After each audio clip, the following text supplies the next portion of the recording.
Bonjour. Bonjour. Merci d'être là. Merci d'être là avec nous. Je sais pas, on peut peut-être... je vais évoquer le problème institutionnel, moi. Comme ça, on pourra continuer sur le reste. On est là pour vous présenter d'abord le début de campagne du Parti Socialiste qui se mobilise sur, ou plus exactement contre, la privatisation d'aéroports de Paris. On est dans une situation tout à fait spécifique. C'est la première fois que l'article 11, alinéa 3 de la Constitution a pu être mis en place. C'est-à-dire en fait qu'il y a eu 1/5 des parlementaires qui se sont mobilisés pour cette proposition, c'est-à-dire pour ce référendum, et que maintenant, eh bien, on attend 1/10 du corps électoral, c'est-à-dire à peu près 4,7 millions de citoyens. On attend que ces citoyens se prononcent pour le référendum. Et là, je pense qu'il faut être clair. Ils ne se prononcent pas là contre la privatisation de l'aéroport de Paris. Ils se prononcent sur la possibilité d'avoir un référendum sur ce sujet. C'est la première fois que cette possibilité est ouverte. Vous le savez, c'est une initiative qui est partie des sénateurs et des députés socialistes et qui a prospéré, je pense, un petit peu partout dans les couleurs politiques parce que cette privatisation pose problème, parce que elle était inscrite dans une loi qui parlait de la simplification et du fonctionnement des entreprises et que d'un seul coup on voit apparaître des privatisations et que malgré les avis des experts, malgré les avis de la Cour des comptes qui a dit, si je me souviens bien, que c'était une opération qui était complexe et injustifiée, malgré tous ces avis, eh bien, le gouvernement s'est maintenu dans son dogmatisme et sans doute qu'on reviendra sur les chiffres après, mais en ce qui nous concerne, c'est un service public essentiel, ADP, c'est l'équivalent en surface de 1,5 fois Bordeaux, c'est 7000 hectares qui sont concernés. Ce sont plusieurs installations, et pas seulement les aéroports de Paris tels qu'on les connaît, puisque l'aéroport de Paris est aussi actionnaire d'autres endroits. Et donc, pour nous, il est essentiel que, puisqu'on n'a pas réussi à raisonner le gouvernement pendant le débat parlementaire, eh bien les Français demandent un référendum, et que, une fois que nous aurons réuni ces 4,7 millions de signatures, on puisse en avoir un pour savoir ce que pense vraiment la population sur un problème qui, pour nous, est essentiel. Alors là, on a à peu près 260 000 signatures en 4 jours, ça fait à peu près 65 000 par jour. Bon, ce qui se passe, c'est que vous savez, il y a eu 5 jours de... Comment vous avez ce total ? Parce qu'on a 5 jours de... Il y a les 5 jours de validation. On peut le voir quelque part, je crois que non. Alors, vous pouvez... On fait tout pour que vous ne le voyez pas, puisque le site est tellement mal conçu, on pourrait y revenir, que c'est assez compliqué. Mais en fait, il y a des internautes qui ont trouvé un moyen de faire une mesure des signatures qui sont en cours. Parce que, encore une fois, je veux dire, on ne peut pas dire que le gouvernement joue le jeu. On a écrit une lettre au Premier ministre, 2 lettres au ministre de l'Intérieur, et puis finalement, on lui a réécrit un courrier avec 21 questions parce qu'il y avait des difficultés matérielles. Bon, voilà. Donc ce qu'on souhaite, c'est tout simplement qu'il y ait de plus en plus de gens qui s'inscrivent sur le site mis en place par le gouvernement et qu'on puisse arriver à ce nombre de 4,7 millions pour que enfin les Français s'expriment. C'est le sens. 265 millions, c'est ça que vous avez dit ? 260 000 a priori, ce qui représente 65 000 par jour. D'accord. C'est pas si mal que ça. C'est pas si mal que ça. Voilà. Éric a déjà dit beaucoup de choses, donc il a expliqué toute la partie institutionnelle. Pourquoi nous nous mobilisons sur ce sujet-là ? Alors surtout dans les Landes, parce que les Landais pourraient se dire tout d'un coup, mais de quoi viennent-ils nous parler ? Parce que c'est une hérésie. C'est une hérésie, je crois que Boris l'a parfaitement dit hier matin au cas de vérité. c'est une hérésie dans le sens où Aéroports de Paris est une entreprise qui fonctionne très bien, qui dégage des bénéfices importants, qui rapporte de l'argent à l'État. Et donc aujourd'hui, où même si la situation économique connaît une légère embellie, même si la situation du coût de nos déficits est meilleure que celle qu'on aurait pu avoir, aujourd'hui personne ne comprend pourquoi aller vendre ce qui est quand même un des fleurons de notre économie, si ce n'est un pur dogmatisme. Voilà. Et donc nous essayons de faire comprendre aux Français qu'en vendant Aéroports de Paris, on brade ce qui leur appartient, tout simplement. Et puis en plus, on a déjà eu des exemples qui sont assez récents. La privatisation des autoroutes, ça n'est pas si vieux que ça. On nous avait vendu à l'époque que ça améliorerait la concurrence et que donc les prix des autoroutes baisseraient. Aujourd'hui, vous savez pertinemment que c'est exactement l'inverse qui se produit. C'est un échec. Les autoroutes étaient aussi quelque chose qui rapportait au budget de la France. C'est un échec. Et donc on ne veut pas la même chose au niveau d'Aéroports de Paris. Puis on parle d'Aéroports de Paris, mais après ça sera la Française des Jeux. Je crois que la privatisation est engagée, voilà, c'est ça. Donc ce sont des entreprises qui rapportent énormément aux Français, qui appartiennent aux Français, elles sont dans le patrimoine des Français, et on va les vendre. Alors bien sûr, ça va ramener des sommes d'argent importantes une fois. Vous savez bien que ce qu'on vend, en général, on ne le vend qu'une fois. Et pourquoi se priver de ce qui rapporte, alors qu'en contrepartie, on nous explique qu'il faut faire tout un tas d'économies, qu'on va réduire un certain nombre de budgets, qu'on va supprimer des postes de fonctionnaires, ainsi de suite, ainsi de suite. Voilà. Vas-y, parce que je dirai après ce que j'en pense. Bon, non. On a eu un débat parlementaire qui était dense. On a produit des arguments pour essayer de faire revenir le gouvernement sur son projet de privatiser les aéroports de Paris. Et ce qu'il y a eu de singulier dans ce débat, que ce soit au Sénat ou à l'Assemblée nationale, c'est que nous avons vu des oppositions, qui par ailleurs sont irréconciliables sur bien d'autres sujets, produire les mêmes arguments. Des socialistes, des républicains, des gaullistes sociaux, des insoumis, des communistes. D'ailleurs, les communistes rappelaient qu'au lendemain de la Seconde Guerre mondiale, il y avait déjà des gaullistes et des communistes ensemble pour précisément créer Roissy et puis créer ce grand service public national du aéroportuaire. Et on n'a pas réussi à convaincre le gouvernement, alors que lui-même n'a produit aucun argument qui aurait permis nous-mêmes de douter. Et il y avait deux types d'arguments. D'abord, qu'en effet c'était une hérésie sur le plan économique, parce que c'est une entreprise qui rapporte 173 millions d'euros de dividendes l'année dernière. Le cours de l'action des aéroports de Paris a augmenté de 160% en 5 ans. C'est devenu le leader mondial de la gestion des aéroports. Alors on nous dit qu'il faut que ce soit le privé qui gère, et il gérera mieux. Enfin, c'est une entreprise publique qui a réussi à devenir le leader mondial. C'est qu'il y a quelques vertus dans la gouvernance de cette entreprise. C'est une privatisation qui va coûter cher parce qu'on doit indemniser les actionnaires minoritaires au début de la concession, ça va coûter plusieurs centaines de millions d'euros. Et à la fin de la concession de 70 ans, il va falloir indemniser tout ce qui aura été investi, qui n'aura pas été amorti. Et ça peut être plusieurs dizaines de milliards qu'on ne sera pas probablement en situation de rembourser. En tout cas, aucun d'entre nous, au début de la vie extrêmement saine que j'essaie de mener, ne pourra vivre les choses dans 70 ans. Donc il est vraisemblable que ce sera une concession perpétuelle. Quand on nous dit que c'est pour 70 ans, personne ne peut le dire, et on est plutôt certain du contraire. Et tout ça pour récupérer 10 milliards d'euros, pour ne pas passer la barre de 100% de dette publique, alors qu'on emprunte à des taux d'intérêt négatifs. Donc ça n'a aucun sens sur le plan économique. Et pour financer un fonds d'innovation de 200-250 millions d'euros.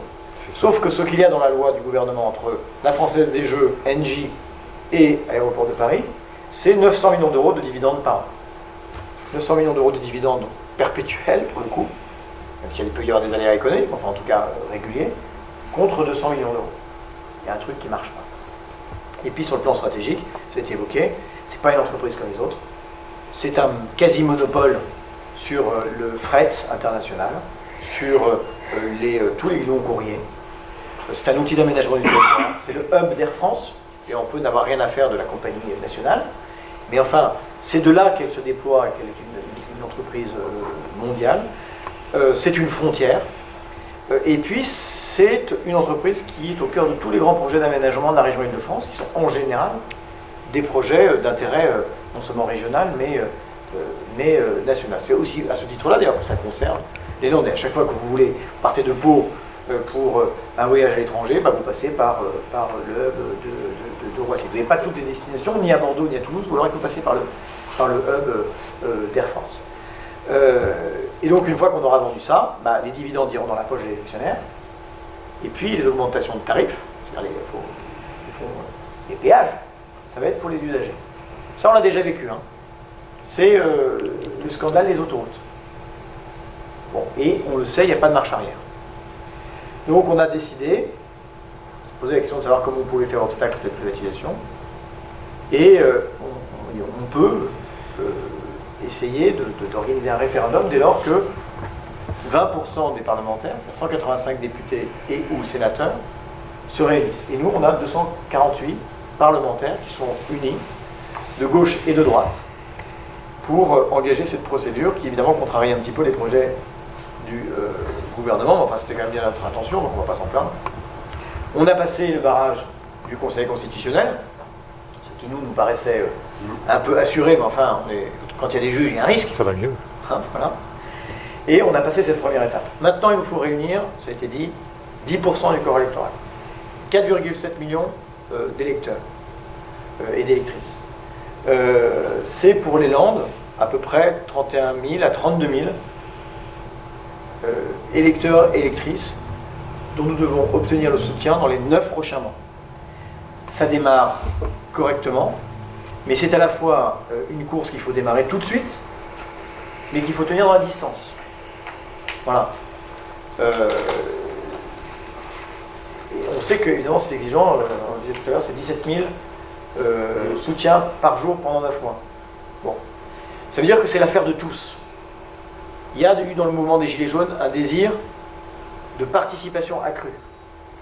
Et là, on a la possibilité non seulement de faire obstacle à la privatisation des aéroports de Paris en organisant un référendum dont on pense que l'opinion majoritaire ira au rejet de cette privatisation, mais en plus de ça, c'est un exercice démocratique, qu'on soit d'accord ou pas, qui mérite de réussir.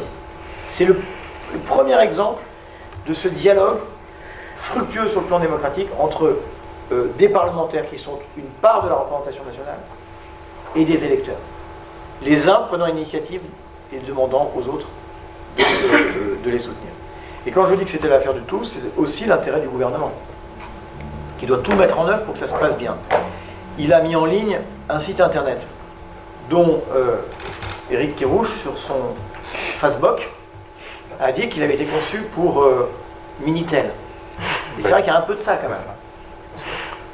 Non, ça celui-là est trop moderne pour que ce soit celui-là. Ah non, c'est trop bien pour eux. Et c'est vrai qu'il y a eu beaucoup de bugs, et on a parmi les gens pas toujours. Parmi les gens qui ont essayé, il paraît qu'il y a 2 échecs pour 3 tentatives. Bon. Donc il y a eu, nous on a fait remonter un certain nombre d'informations, parce que nous avons été reçus par Castaner, qui a lui-même testé le site, pas au point de cliquer à la fin je soutiens, enfin il a regardé comment ça fonctionnait. Donc ça c'est l'outil informatique. Et puis il y a la mobilisation des maires. Elle est prévue par l'ordonnance, hein, si je ne me trompe pas. Et à minima, il faut mobiliser la commune la plus peuplée de chaque canton. Ça veut dire que dans les Landes, seront mobilisés pour pouvoir être des points de recueil de ces soutiens, en mettant un ordinateur à disposition et en ayant la capacité à recueillir les CERFA, parce que vous pouvez le faire par écrit ou par internet. Oui, il n'y a, pas que l'électronique. Eh bien, les communes qui sont, les 14 communes concernant le département, c'est Aire-sur-Adour, Saint-Sevé, Mimizan, Inx, Saint-Paul-les-Dax, Dax, Biscarrosse, La Boïre, Souston, Mont-de-Marsan, Peyrorane, Morsin-avec-la-Nouvelle, Cabreton et Tarnos. Ça fait 2000 communes en France. c'est très insuffisant. On sait, nous, quand on organise des primaires citoyennes, que pour bien couvrir le territoire national, il faut au moins 8000 points. Et donc nous allons écrire ensemble aux maires pour leur dire qu'ils peuvent, sur la base du volontariat, organiser des points d'accueil et de soutien. Il suffira pour cela qu'ils s'adressent au préfet qui leur donnera des codes informatiques. Le ministre de l'Intérieur nous a dit que c'était possible et qu'il adresserait à tous les préfets une circulaire en ce sens. Donc ça va se faire. Par ailleurs, on diffusera, on est en train de travailler, mais une affichette comme ça, méthodologique pour les maires. Il n'y a pas de... C'est non partisan, hein, c'est l'exercice d'un droit civique constitutionnellement garanti. Donc c'est apartisan, mais c'est la méthode. Et puis nous-mêmes, on le souhaite de façon pluraliste, puisqu'il y a une pluralité d'initiatives.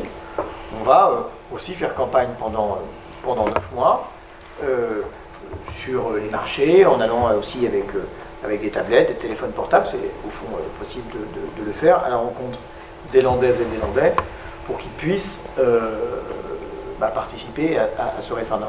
Alors, vous m'interrogiez sur ce site internet. Ça, c'est le site internet qu'a conçu le Parti Socialiste, qui est un site internet qui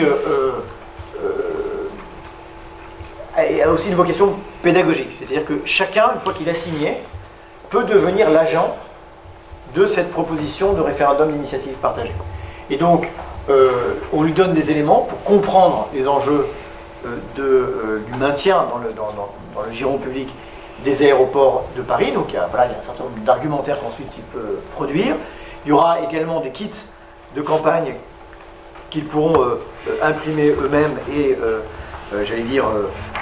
distribuer, utiliser, etc., etc. Et nous-mêmes, on va recevoir dans le courant de la semaine prochaine, comme toutes les fédérations socialistes de France, à la fois des affiches et des tracts, donc tout sera mis à la disposition des uns et des autres. Et puis, ils seront guidés vers le site du ministère de l'Intérieur. Nous, on va mobiliser évidemment nos réseaux militants. On a parlé déjà à un certain nombre de partenaires, notamment ceux qui, au niveau national, je pense notamment au Parti communiste, ont été à l'initiative avec nous, pour pouvoir faire des choses ensemble. On va s'organiser, mais notre intention, et c'est là d'ailleurs l'objet de ce référendum, il est clairement déterminé, c'est les aéroports de Paris. Il n'y a pas de confusion. Et puis les uns et les autres sur nos réseaux sociaux, on a pu faire un peu d'informations, et voilà. Et moi-même, je suis très fier, j'ai fait mon tuto, donc je vais peut-être monter ma chaîne YouTube pour donner des conseils. Voilà, donc j'ai réussi, hein. C'est compliqué, mais non, ne le passe pas, vous regarderez. C'est un tutoriel, parce qu'il y a des détails qui sont importants. Il est inscrit sur le site qu'il faut inscrire ses prénoms dans l'ordre de l'état civil. Sauf qu'en fait, il faut les inscrire tels qu'ils apparaissent sur votre dernière carte électorale, c'est-à-dire dans le registre unique La carte d'identité électoral. Non, il faut mettre ses prénoms, il faut mettre tous ses prénoms. Non, mais oui, alors, la carte d'identité suffit. Tous ses prénoms. Mais il faut, c'est l'ordre des prénoms qui est. C'est que moi, j'ai pas tous mes prénoms inscrits sur ma carte d'électeur. Et c'est le cas de beaucoup de gens. Et si vous inscrivez tous vos prénoms, ça passe pas. La carte d'identité. Tu as tous tes prénoms. Ah non, oui, il y a un problème sur les prénoms. Donc il y a un problème sur les prénoms. Parce que j'ai eu, moi, Voilà. Donc c'est pour ça que je dis la carte d'électeur, ça vous permet de savoir sous quel prénom vous êtes enregistré dans le registre unique électoral. Ouais. Donc voilà ce que je voulais dire en termes de méthode. Et on ne va pas vous lire parce qu'il n'y a pas un jour à perdre.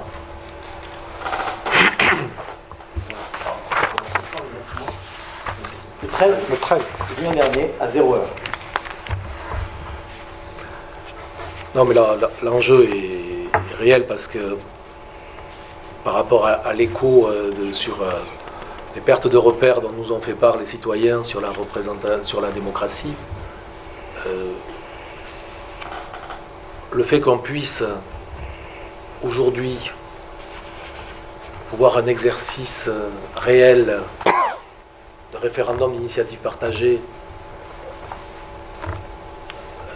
qui puisse donc sur un sujet d'importance comme celui-là, et je pense que ça peut être un élément important que les citoyens doivent s'emparer pour pouvoir réellement s'exprimer sur quelque chose qui relève de la stratégie nationale.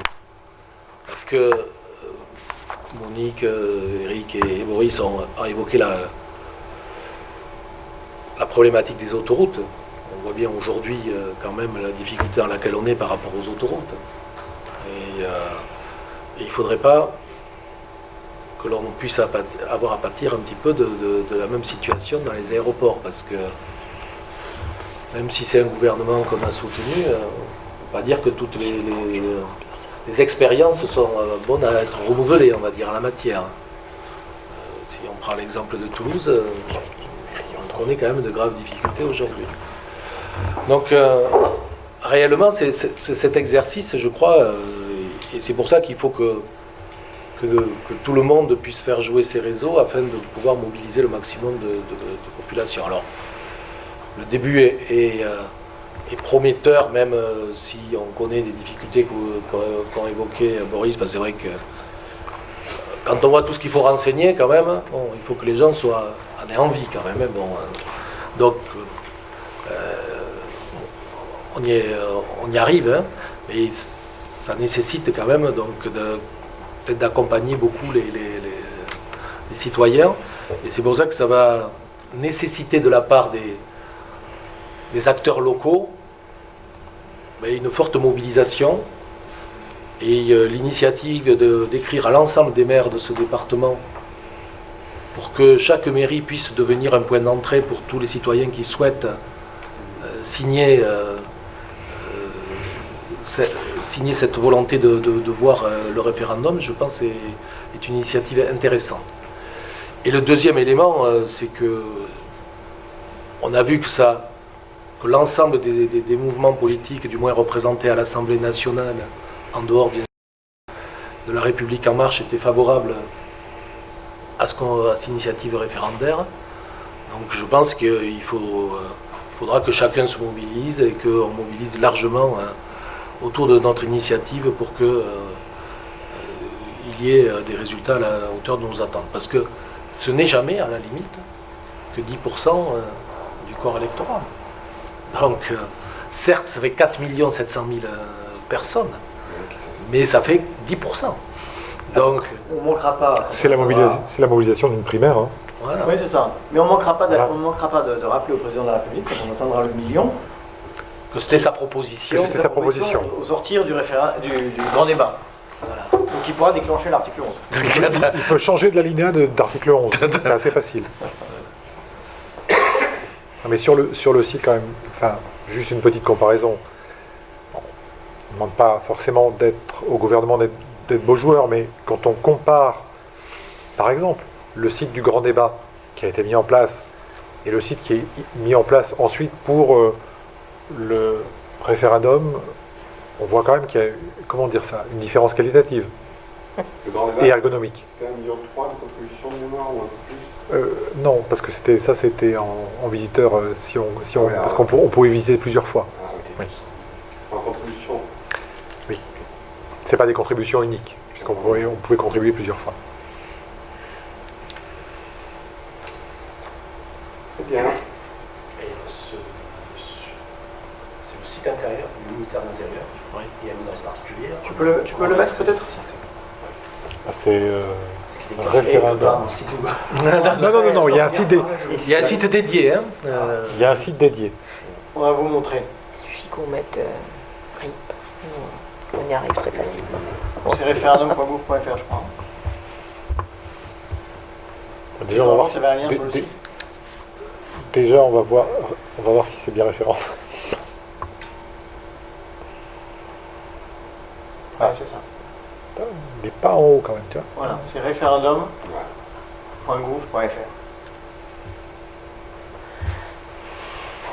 C'est marrant, on peut retrouver. C'est du lourd. On peut chercher les soutiens. Oui, moi j'ai vérifié que le mien avait été pris en. Oui.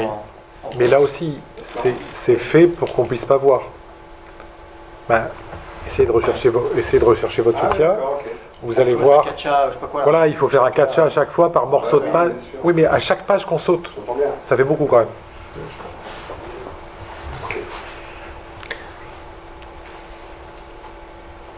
Oui, alors ça, typiquement, ça induit les électeurs en erreur parce que c'est le code INSEE de la commune et pas le code postal. Ah non, mais Ça ils l'ont changé. moi, on me l'a dit, Cabreton a changé de. Ça ils l'ont changé, oui. À ma demande. Saisissez votre nom, ta carte et votre carte électorale. Comme quoi, ils demandaient les noms inscrits dans l'ordre dans les premières versions, dans l'ordre de. comme quoi d'état civil. on peut progresser. Comme dans Ah le oui, mais si on est débat. obligé d'aller voir directement le ministre de l'Intérieur quand on a un problème perso, c'est compliqué. Enfin, c'est un problème collectif, là.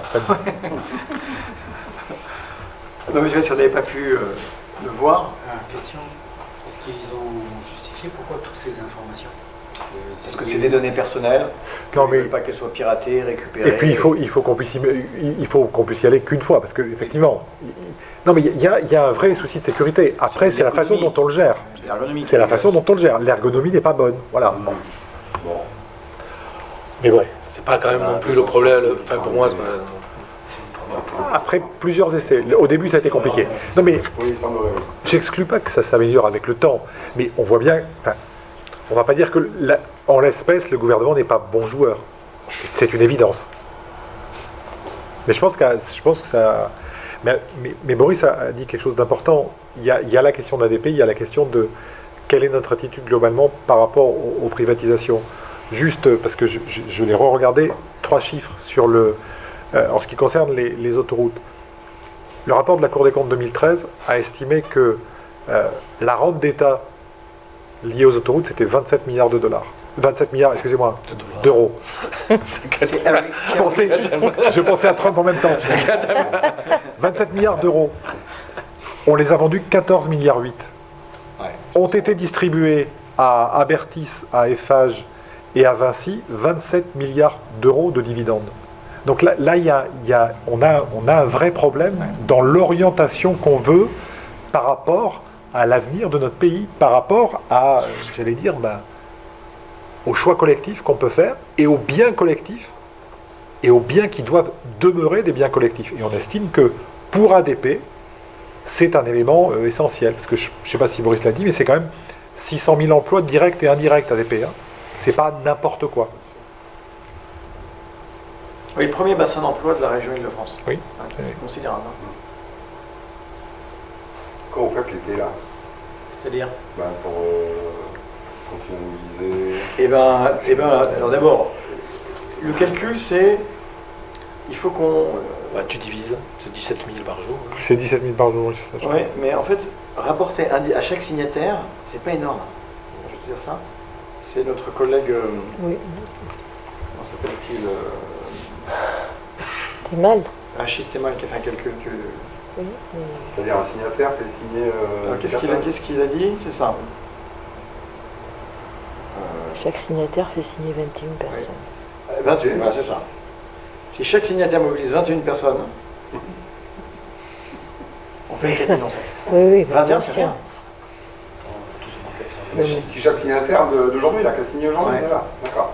Non mais franchement, quand on considère la participation, avec la réussite qu'elles ont eue par ailleurs, aux primaires de droite comme de gauche, on est dans ces chiffres. On n'est pas très loin. Donc dans la mesure où il y a quand même une mobilisation qui est largement supérieure, parce qu'elle reprend une partie plus large du spectre politique que dans le cadre d'une primaire, je ne crois pas, loin de là, que ça soit inatteignable. Oui. Je pense que c'est vraiment possible. D'accord, ça va.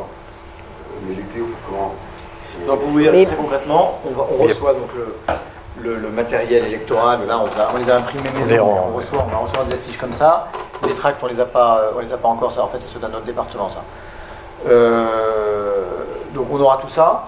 On va écrire au maire, je pense, au courant de début de Oui, semaine, la semaine prochaine, début oui. de semaine prochaine. On va donc là, voilà, les mobiliser. On va avoir quelques rendez-vous avec certains de nos partenaires et on ira certainement sur les marchés, des choses comme ça.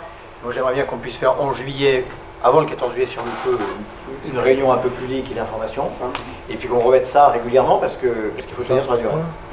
Après qu'il y ait un creux, je veux dire, ce qui compte franchement, c'est l'objectif. Que la moyenne varie dans le temps, il n'y a pas de problème. Mais il faut qu'on arrive à mobiliser, il faut qu'on arrive à mobiliser de façon régulière, c'est tout. Oui, il y aura peut-être effectivement dans ce département très festif et très ensoleillé en principe, il y aura peut-être une petite parenthèse, mais on a jusqu'au mois de novembre pour mobiliser. Mars. On a jusqu'au mois de mars quand même. Hein. Oui, jusqu'au mois de Moi, je mars, vais faire 9 mois jusqu'au mois de mars. 9 mois, on Bien a dans la 9 mois. durée. Moi je vais faire l'âme sandwich. On a 9 mois. Bon. Ouais, mais d'ici peu. j'ai calculé, ça fait mars. Ouais. Oui. Est-ce qu'il va pas y avoir un mélange? Est-ce que ça risque pas d'être englué dans le problème qu'en mars, il paraît qu'il y a Les élections. un petit débat qui arrive? Donc est-ce que ça risque pas ou de devenir une raison un enjeu de débat ou se perdre dans le débat? Bah, j'espère que ce sera un enjeu de débat. Non mais voilà, parce que pour vous, vous allez le mettre en enjeu de débat au niveau municipal. Et c'est ça. Ou est-ce que ça risque pas de se perdre dans le débat municipal?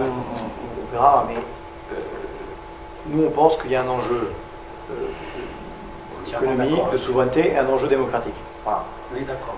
C'est des problématiques qui peuvent en effet rentrer dans les municipales. Après, dans les municipales, on est sur des sujets très Oui. Oui, courts. moi, Et c'est puis, plutôt la peur que la personne qui va entendre ça soit un peu perdue dedans. Parce qu'il va être intéressé pour savoir le débat ce que son des- maire va faire, plus que l'aéroport de Paris a... Le débat des municipales, il est surtout dans des départements comme le nôtre où il n'y a pas de communes très très grandes. Le débat des municipales, il se situe sur un temps assez court. Moi, c'est l'expérience que j'en ai retenue. On parle municipal, le citoyen s'intéresse vraiment aux élections de sa commune. Allez, on va dire dans les 3 semaines, 1 mois, même si ça agite les états-majors politiques bien avant. Ça, c'est pas la même chose. Mais le citoyen lui-même, il se sent vraiment concerné, allez, on va dire 3 semaines et 1 mois avant, et encore. Et encore, voilà. Donc je pense que ça peut ne pas se télescoper, et puis effectivement, c'est pas du tout la même chose. Et même si, comme dit Eric, pourquoi ça, après tout, ça serait pas un enjeu, je pense que les municipales seront pas du tout sur le même niveau. Puis ça se trouve, on aura bouclé les signatures avant. Ce que je veux dire, quelque part, il faut presque boucler un peu avant, Ouais. tranquille. Le plus tôt sera le mieux. Si vous finissez à 4 ou 6, c'est bon. Je pense que justement là on atteindra le. Si c'est que ça, si c'est que ça, je serai voilà. On les voit mal, peut-être à 4,6 millions faire de pas organiser la merde. Mais moi, à 4,6 millions, je retire le bas. C'est comme dans la pub, là. À 4,7 millions, je retire le bas. Ça peut être un Je suis pas sûr que ça prend bien. Donc, je pense que Il y a des gens qui arrivent du coup. Des fois, on a des surprises. c'est vrai qu'à un moment où les citoyens réclament d'être beaucoup plus impliqués dans la vie, dans les choix qui sont faits par leurs dirigeants, voilà, c'est quand même une occasion extraordinaire qui leur est donnée. Et même si c'est un peu compliqué au départ, si on a vu qu'il y avait quelques bugs au départ, franchement, ça prend 2 minutes. C'est une belle occasion qui est donnée sur un sujet qui est quand même un sujet de fond, au-delà de tous les arguments qui ont été donnés par les uns et les autres. C'est surtout l'hérésie, à mon sens, que ça représente. Et de dire à des gouvernants, finalement, vous êtes très peu, parce que c'est une décision, je pense, qui s'est prise dans des espaces et dans des sphères absolument étroites. Je pense même que si on interrogeait, ou si on passait au sérum de vérité, les députés de La République En Marche, Ils seront encore capables de mentir, c'est ce que je veux dire. non. Enfin, ce que je veux dire vraiment, c'est que Il y en a qui sont pas. c'est une décision de quelques idéologues, voilà, très clairement, et qui est tellement, qui contreviennent tellement aux intérêts des Français. C'est vraiment le moment de dire on n'est pas d'accord. Et pour la première fois de l'histoire de ce pays, ils ont la possibilité de le faire. Voilà, donc il faut qu'ils s'en saisissent. Comment arriver à faire pour que ça soit pas Parce que là, c'est des gens qui vont être contre, qui vont répondre. Or, c'est pas la question, c'est que tout le monde dise, même ceux qui sont... La question c'est est-ce qu'on veut un référendum sur ce sujet? Voilà, c'est ça la vraie question, si j'ai bien compris. C'est pas déjà de répondre à la question. Mais ça sera majoritairement des gens Comment on contre. peut, ça va être aussi un des enjeux de la compréhension de ce qui est demandé. Bien sûr. Parce que là, tel que je le c'est vois, pour ça chaque que fois, nous, on a c'est besoin non, de. non, non, ça me donne la besoin d'aller sensation à la rencontre des gens. déjà, donner votre réponse. Alors, Ah bah nous on a la nôtre. non, j'ai bien compris. Mais ce que je veux dire, c'est que la vraie demande, c'est aidez-nous à mettre le débat sur la place publique pour qu'on puisse savoir ce que vous pensez en réalité. Oui. Est-ce qu'il y a... C'est pour ça que depuis tout à l'heure, je vois le nom qui me saute aux yeux. Donc j'ai bien compris la position. Mais ce que je veux dire, finalement, quand j'écoute, c'est pas la question qui est posée. Est-ce qu'il n'y a pas un On va vous répondre, mais peut-être parce que vous vouliez poser une question depuis un petit moment. Si les 4,7 millions d'électeurs sont atteints, est-ce que le gouvernement est obligé de faire un référendum ou est-ce que ça doit être encore validé par le Parlement? Bah, enfin, C'est quoi la procédure après? il y a la théorie et la pratique. En théorie, non, si c'est remis en débat à l'Assemblée nationale ou au Sénat dans les 6 mois, je crois qu'il... C'est-à-dire qu'il peut, Voilà. il peut ne pas aller au référendum Mais, en inscrivant au débat. mais, si une proposition dépasse les 4,7 millions, moi je vois pas, enfin, l'article 3 de la Constitution, c'est que la souveraineté nationale s'exprime pour le peuple, par ses représentants et par la voie du référendum. Moi je ne vois pas comment le président de la République pourrait reculer alors que la demande a été aussi forte. Donc voilà. Ce serait inconcevable sur le... Pour moi c'est inconcevable. Parce que ça signifierait Mais par rapport à la question, voilà, par rapport à la question que vous posez, il n'y a pas d'automatisme. Voilà, c'est pas aux 4 millions 700 millième et hop, qu'on déclenche ça le fait référendum. pas. Il faut quand même qu'il y ait une décision après politique qui soit prise. Voilà. Non mais par rapport à ce que vous dites, Monsieur le Président, c'est vrai. Nous, on vous donne notre sentiment. Parce que les députés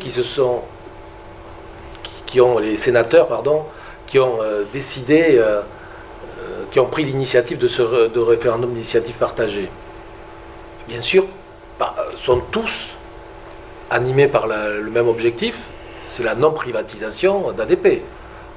Donc, c'est cette tendance qui a obtenu l'organisation du référendum.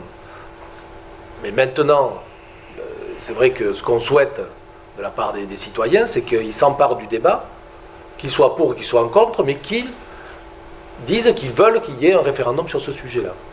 Mais maintenant, ne nous demandez pas de ne pas donner notre opinion. Mais je comprends ce que vous dites. Mais est-ce que la personne qui est pour, elle va demander le référendum, il ne va pas le demander? Écoutez, c'est fort possible. En toute rationalité, vous avez raison. Mais Ouais. c'est pour ça que nous avons proposé, y compris à des parlementaires de la République En Marche, de signer le référendum. En disant, mais finalement, si vous êtes si sûr du bien fondé de votre décision, Allons-y. venez la défendre devant les Français. Je vais vous dire, on a interrogé M. Lenné et M. Cos. Ils n'ont pas tellement été désireux de soutenir cette initiative. Bon, voilà. Ni sur l'ISF d'ailleurs. Ni sur l'ISF, oui, c'est vrai. Bon, c'est comme ça. Nous, c'est pour ça que dans notre campagne, on dit deux choses. Vous pouvez faire obstacle à la privatisation des aéroports de Paris, et puis vous pouvez faire vivre cette première expérience démocratique qui correspond aussi à une inspiration des Françaises et des Français. Pour l'ISF, vous avez finalement atteint le nombre. Et non, on n'a pas atteint le nombre de On parlementaires. n'a pas eu le nombre de parlementaires. Oui, parce que c'est la première. Ok, ouais. C'est le premier obstacle, il est là quand même. Donc 25 là ou un truc. Il manquait 25 parlementaires. Et c'est pour ça que c'est pour ça aussi que l'exercice est important. Les conditions fixées par la Constitution sont extrêmement strictes et sans doute probablement trop. Voilà, 1/5 des parlementaires et puis 1/10 du corps électoral, enfin, c'est trop. Donc on a aussi dépassé pour la première fois la limite qui permet de déclencher. Donc saisissez-vous de cette possibilité parce qu'elle est compliquée à mettre en place sous la Ve République. Et puis c'est vrai, Boris l'a dit, c'est pas nous qui voulions baisser le quota de 4,7 millions à 1 million, c'est le président de la République. Donc je sais pas, il va être embêté si ça dépasse déjà le million. Plaisir, si on peut rendre service. Ouais, et on est toujours là, pour qu'il le sache. Est-ce que pendant ce temps-là, la vente continue et... Non. Ah non, alors la loi, cette Alors, la partie-là, procédure était interrompue. Hein. Il n'y a pas un investisseur, qui mettrait un un copec copec, dans quelque chose qui risque de faire l'objet d'une nationalisation après un référendum, quoi. En tout cas, un maintien dans le giron public. Vous avez dû voir, il y a certains grands investisseurs, ils ont perdu le sourire depuis. Hein. Il m'invite pas en fait. Je crois pas qu'ils seront en fait de faire Saint-Sauvé ce soir. non. Ils iront peut-être prier à Notre-Dame-des-Landes. Non, parce que bon, ils étaient en session de rattrapage et bon, là, visiblement, on a changé la date.